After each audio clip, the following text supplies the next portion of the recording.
Hey friends, welcome to the river.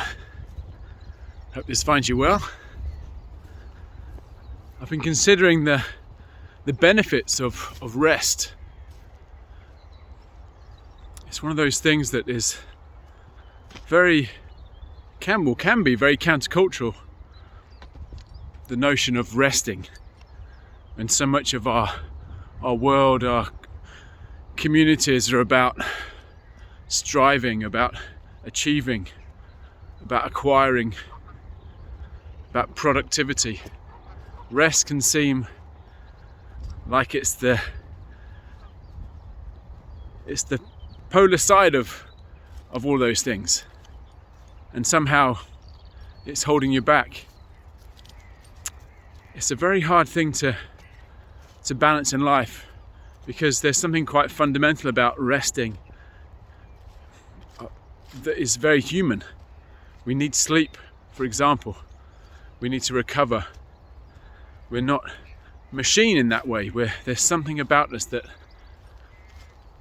is energized through rest, empowered, inspired, all those things. In the sporting world, this has been a big area of research. And from a lot of the studies or the training methods that were being applied maybe in the 70s and 80s, that were very much about maximal performance and quantity, maybe more than quality, rest is one of those things that kind of got pushed out of the culture. And from my perspective, training athletics, it was very much a high quantity culture. You needed to put in the miles or the sessions, the hours in the weights room or on the track to get the results. And whilst that still remains a truth, it definitely pushed out the ability to rest well, to heal well, to eat well. All these things that are essential for being able to perform at the highest level. I remember one example when I was really suffering from a lot of cramping in my calves and injury in my Achilles, and I was really at my wit's end because I was coming up close to the national champs and wanted to perform my best. And I went to my osteopath, and he said to me, okay, you've got 2 weeks before you're competing. I want you to do absolutely nothing for those 2 weeks. And my heart sank, because for me that was okay. I'm going to detrain. I'm going to go backwards. But I was at a point when I'd tried everything else, and so I thought, okay, let's give this a go.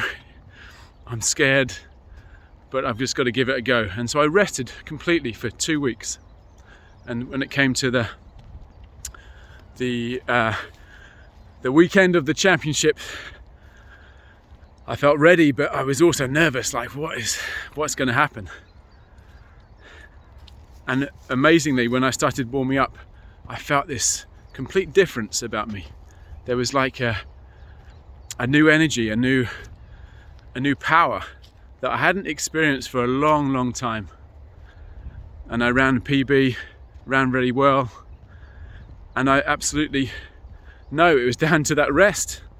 Without it, I actually ran substantially faster than I was running the rest of the season. So that increase was not gained by hours on the track or in the weights room, but by rest. Such a powerful thing. It was a great lesson to me. And although I still struggle with the whole idea of rest, and it's an ongoing battle, but it's something that we need to seriously engage with and seriously practice. If you're like me and that's something that maybe is a difficult thing to really factor into your schedule, a great book by John Mark Como called The Ruthless Elimination of Hurry is a great way to get inspired, get some insight, and just really kickstart your approach to rest. he gives a really amazing example of that, talking from a spiritual perspective, a Christian faith. He's talking about the act of Sabbath, how we engage with an active rest, and how important that is. And we may find that the idea of resting one day a week is, again, very countercultural, and almost can feel guilty for doing this. Like, what are we losing? What are we wasting here in this time? But he gives a really great example of a study that was done on the longevity of different people groups, and it compared the Seventh-day Adventists, which is a Christian denomination that practice Sabbath very strictly.